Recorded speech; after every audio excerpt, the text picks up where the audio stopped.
Hello বন্ধুরা, তো রঙ্গিলা কুকিংয়ে আবারও চলে এসেছি আবার একটি রেসিপির সাথে। বন্ধুরা, আপনারা সকলে কেমন আছেন? আশা করছি খুবই ভালো আছেন, সুস্থ আছেন।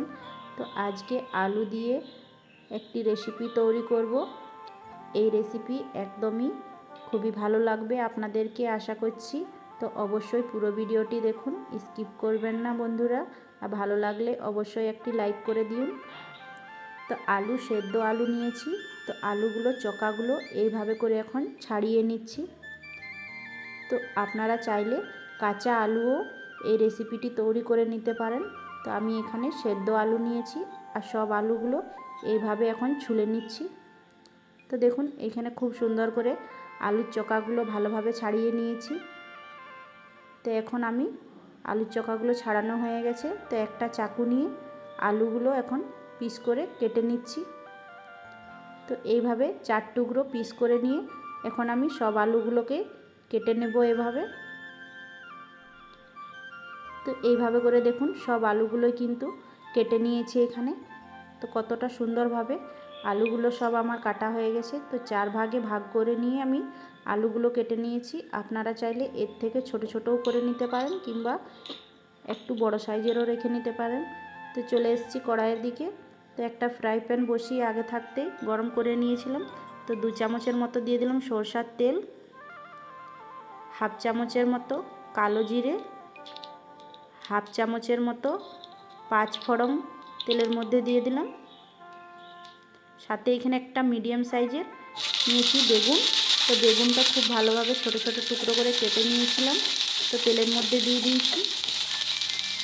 তেলের মধ্যে দিয়ে নিয়ে খুব ভালো করে এখন নাড়াচাড়া করে নিচ্ছি। তো দিয়ে দিচ্ছি সাথে স্বাদ মতো লবণ। তো লবণটা দিলে বেগুনটা তাড়াতাড়ি সেদ্ধ হয়ে যাবে। তো তার জন্য লবণটা আগে থাকতেই দিয়ে দিলাম। তো কিছুক্ষণ এখন ভেজে নিচ্ছি।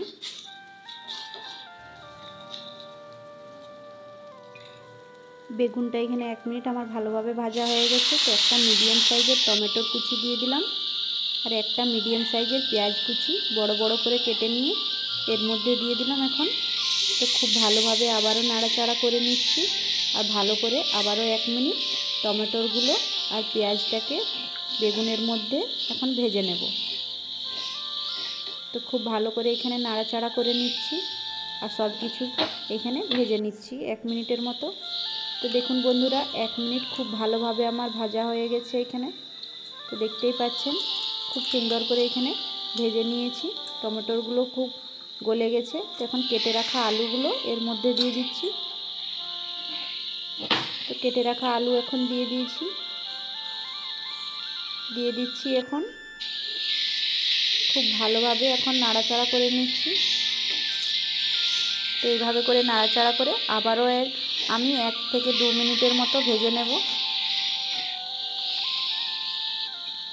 তো বন্ধুরা, দিয়ে দিচ্ছি এখানে স্বাদ মতো লবণ আর কিছুগুলো কাঁচা লঙ্কা চিরা এইভাবে। তো ঝালটা আপনাদের পরিমাণ মতো দেবেন, আপনারা কতটা ঝাল খেতে পছন্দ করেন। আমাদের বাড়িতে তো ঝালটা খুবই পছন্দ করে। তো আবারও খুব ভালোভাবে নাড়াচাড়া করে নিচ্ছি। তো এইভাবে করে নিয়ে কিন্তু 1 মিনিটের মতো আবারও আমি ভালো করে ভেজে নিচ্ছি।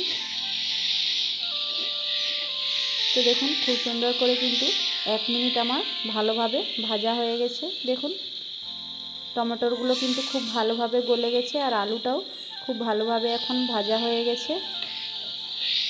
তো এখন খুব ভালোভাবে আমার ভাজা হয়ে গেছে। তো আমি আগে থাকতেই পোস্ত সাথে কাজু আর মগজদানা আগে থাকতেই আমি শিলের মধ্যে দিয়ে নিয়ে কিন্তু পিষে নিয়েছিলাম। তো এখন এটা এর মধ্যে দিয়ে দিচ্ছি।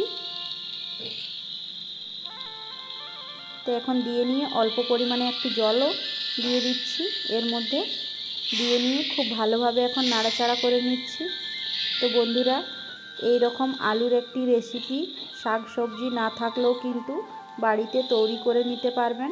কিংবা আপনারা এটা আলুর রেসিপি বলুন কিংবা আলু পোস্তুর রেসিপি বলুন।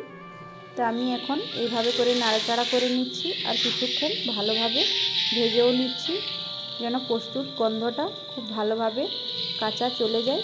তো অল্প পরিমাণের এখানে দিয়ে দিচ্ছি জল। তো জল দিয়ে নিয়ে খুব ভালোভাবে আবারও মিক্স করে নিচ্ছি। তো খুব ভালো করে এখন 1 থেকে 2 মিনিটের মতো আমি ভেজে নিয়েছি।